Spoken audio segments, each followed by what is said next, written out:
Perwakilan DPR RI Andre Rosiade dari Kedai Pitaloka menerima langsung dokumen 17+8 tuntutan rakyat yang diserahkan sejumlah pegiat media sosial dan aktivis di Gerbang Pancasila Senayan, Jakarta. Demonstrasi besar yang terjadi serempak di banyak kota di Indonesia akhir Agustus lalu nampaknya menjadi lonceng bagi matinya era gerakan mahasiswa. Terjadi semacam disrupsi gerakan, di mana dalam lintasan sejarah biasanya mahasiswa lah yang menjadi motor gerakan. Namun hal itu kini sudah tidak nampak lagi. Mahasiswa hanya menjadi follower dari para aktivis dan artis yang menjadi influencer di media sosial yang berbicara banyak dalam isu-isu politik, sosial, dan ekonomi.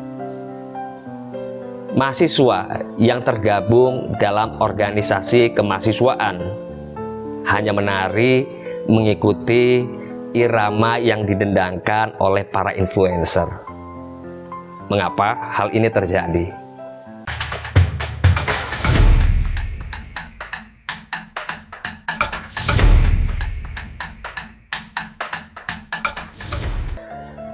Sama seperti halnya disrupsi yang terjadi di bidang ekonomi, di gerakan sosial pun hal ini terjadi karena perkembangan atau kemajuan teknologi komunikasi informasi.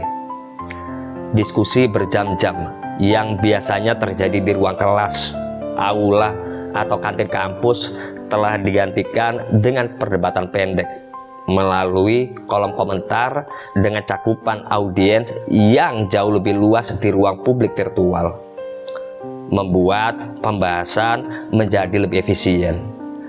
Isu-isu politik terserak atau tersebar dengan cepat dan menjangkau penerima yang sangat besar dan jauh lebih luas.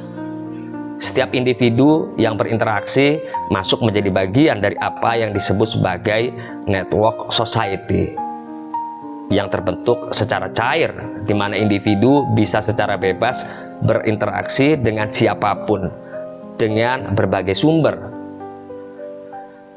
Jika para influencer di bidang ekonomi berperan dalam membangun kesadaran pasar dan mendorong keputusan para pembeli, maka para influencer gerakan berupaya membangun kesadaran massa dan mendorong pelibatan partisipasi aktif warga negara. Kesadaran massa dibangun dengan cara melempar isu dan narasi untuk kemudian menciptakan ruang dialog virtual melalui komentar dan respon. Sementara pelibatan partisipasi warga negara didorong dengan tindakan nyata, yaitu melalui penyebaran isu, gerakan simbolik, solidaritas, hingga gerakan protes jalanan. Influencer gerakan sekarang ini punya pengaruh yang sangat kuat, bisa membuat atau menyusun berbagai tuntutan. Lihatlah misalnya tuntutan 17+8. Bukan diciptakan oleh mahasiswa, melainkan disusun oleh influencer dan artis yang memiliki kepekaan dengan kondisi politik. Lalu lihatlah penggunaan simbol Brave Pink dan Hero Green yang memenuhi tampilan profile picture para aktivis mahasiswa pun juga sama. Nah, ruang publik virtual memfasilitasi tumbuhnya entitas yang leluasa mengembangkan dialog publik dalam menanggapi berbagai macam isu ketidakadilan dan kepentingan publik. Siapapun bisa terlibat di dalamnya. Tidak ada sekat profesi, agama, wilayah, bahkan usia. Siapapun bisa saling memengaruhi dan dipengaruhi. Obrolan-obrolan atau dialog di ruang publik virtual yang berlangsung terus-menerus kemudian memunculkan atau melahirkan aktor-aktor yang dominan. Nah, mereka inilah yang kemudian disebut sebagai influencer gerakan sosial. Ya betul, inilah era gerakan sosial baru atau new social movement yang berhasil memanfaatkan ruang publik virtual. Gerakan inklusif yang diprakarsai para aktor dan diikuti oleh kelompok-kelompok yang secara sadar melibatkan diri dalam mobilisasi untuk memperjuangkan apa yang disebut sebagai democratization of everyday life. Nah, gerakan ini menekankan pentingnya unsur jaringan yang kuat dan berjalan secara informal atau tidak terstruktur. Adanya sharing keyakinan dan solidaritas di antara sesama mereka. Kemudian juga ada aksi bersama dengan isu yang bersifat konfliktual atau bertentangan dengan kebijakan. Dan terakhir, aksi tuntutan itu bersifat kontinu, tapi tidak terinstitusionalisasi dan mengikuti prosedur rutin sebagaimana halnya yang ada di dalam sebuah organisasi.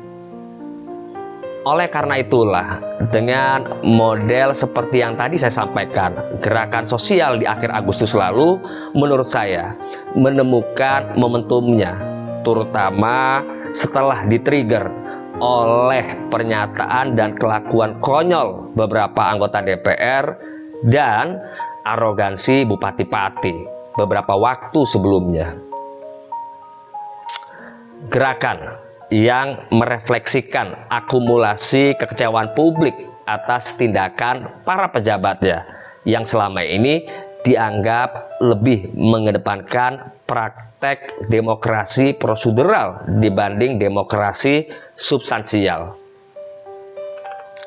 Selama ini terjadi praktek-praktek penyelenggaraan negara yang mengarah pada terjadinya defisit demokrasi yang ditandai dengan kurangnya akuntabilitas, kemudian tidak responsifnya lembaga negara dalam menanggapi tuntutan publik, lalu kemudian rendahnya ruang partisipasi yang diberikan, juga terjadinya kesenjangan prosedural antara kinerja dan harapan, serta terdapatnya krisis legitimasi. Masyarakat sudah sangat muak dipermainkan karena para pejabat publik yang dipilih dan elit politik yang hanya membuat kebijakan cukup diselesaikan dengan cara kong kali kong di antara mereka, lupa akan kehadiran warga negara sebagai pemilik sah kedaulatan rakyat.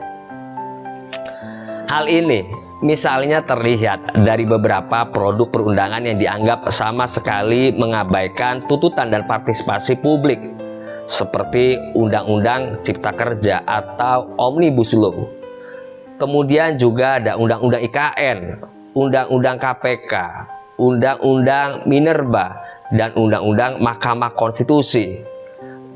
Undang-undang tersebut disahkan secara cepat karena menyangkut kepentingan segelintir elit politik. Lalu kita kembali lagi ke soal mahasiswa. Sejauh pengamatan saya, tidak satupun influencer di dalam ruang publik virtual berasal dari pimpinan organisasi intra dan ekstra kampus.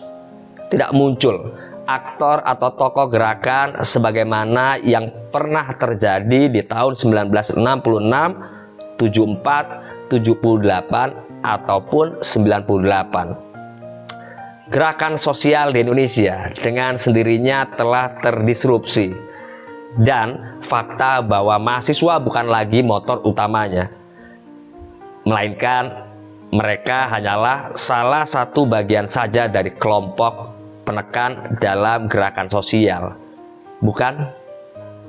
Begitulah, wallahu a'lam bishawab.